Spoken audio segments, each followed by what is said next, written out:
Pacific यानी प्रशांत महासागर इस समय शक्ति प्रदर्शन का सबसे बड़ा केंद्र बना हुआ है। यहाँ एक साथ 11 देशों के युद्ध अभ्यास जारी हैं। प्रशांत महासागर में चीन, अमेरिका, साउथ चाइना सी के आसपास वाले देशों का युद्ध अभ्यास और पेट्रोलिंग जारी है। 28 अप्रैल को इस क्षेत्र से वर्ल्ड वॉर भड़कने के पूरे आसार बन गए थे और इस घटना से रूस, नॉर्थ कोरिया, साउथ कोरिया और चीन से लेकर अमेरिका तक टेंशन में थे। देखिए प्रशांत महासागर में इस वक्त क्या बारूदी घमासान जारी है और कैसे एक और टकराव वर्ल्ड वॉर शुरू करा सकता है। प्रशांत महासागर की शांति बारूद से भंग हो चुकी है। दुनिया के सबसे बड़े महासागर में दुनिया की सबसे बड़ी शक्तियां बारूद बरसा रही हैं। महासागर में एक साथ कई देशों के नेवल फ्लीट अपने अपने युद्धाभ्यास में जुटे हैं।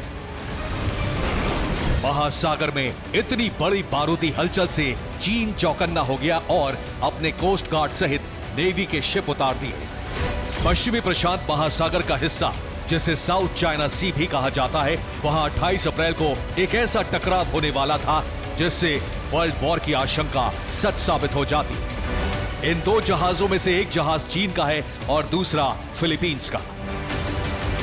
फिलीपींस का यह जहाज दक्षिण चीन सागर के अंतर्राष्ट्रीय जल क्षेत्र में गश्त लगा रहा था और दक्षिण चीन सागर को अपनी विरासत मानने वाले चीन ने इसको घेर लिया। फिलीपींस के मुताबिक चीन का यह जहाज इतना करीब आ चुका था कि सीधा टकराव हो सकता था। अगर फिलीपींस वॉरशिप का कैप्टन अपने जहाज को नहीं संभाल पाता तो दोनों की टक्कर तय थी। साउथ चाइना सी दुनिया का सबसे विवादित जल क्षेत्र है और वो भी चीन की वजह से। कई देशों के हिस्से पर चीन अपना आधिपत्य जमाना चाहता है और इसी कारण यहाँ टकराव होते हैं। अगर दोनों देशों के बीच टक्कर हो जाती, युद्ध की चिंगारी भड़क सकती थी। अगर युद्ध की स्थिति बनती तो इस वक्त सुपर पावर्स के बड़े बड़े जंगी बेड़े प्रशांत महासागर में मौजूद हैं। प्रशांत महासागर में इस वक्त America, Taiwan, Japan, south Korea, Philippines, Australia, Thailand, Vietnam, France, चीन, रूस, नॉर्थ कोरिया के वॉरशिप मौजूद हैं और मिसाइल रेंज के लिहाज से देखा जाए तो आसपास ही युद्धाभ्यास करने में जुटे हैं। चीन और नॉर्थ कोरिया के लगातार आक्रामक होने के बाद प्रशांत महासागर क्षेत्र में अमेरिका की अगुवाई वाले देशों ने अपनी सैन्य तैनाती बढ़ा दी है। 19 अप्रैल को इस क्षेत्र में अमेरिका की मेन बैलिस्टिक मिसाइल सबमरीन पहुंची। 23 अप्रैल को अमेरिका का कार्ल विंसन वॉरशिप पहुंचा।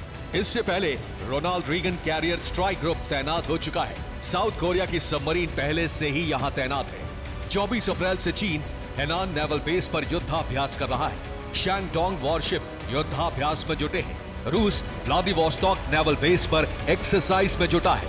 यहां रूस के 18 वॉरशिप मौजूद हैं। दुनिया की इन तीन महाशक्तियों के समर्थक देशों की सेनाएं भी इन युद्धाभ्यासों में शामिल हैं। अमेरिका के साथ साउथ कोरिया और फिलीपींस, ऑस्ट्रेलिया के नेवल शिप भी युद्धाभ्यास कर रहे हैं। मतलब ये कि दुश्मन देशों के वॉरशिप एक दूसरे से बहुत दूर नहीं है। अगर ऐसे हालात में चीन और फिलीपींस का टकराव हो जाता तो विश्व युद्ध की आशंका सच साबित हो सकती थी। Bureau report, TV9, Bharatvarsh.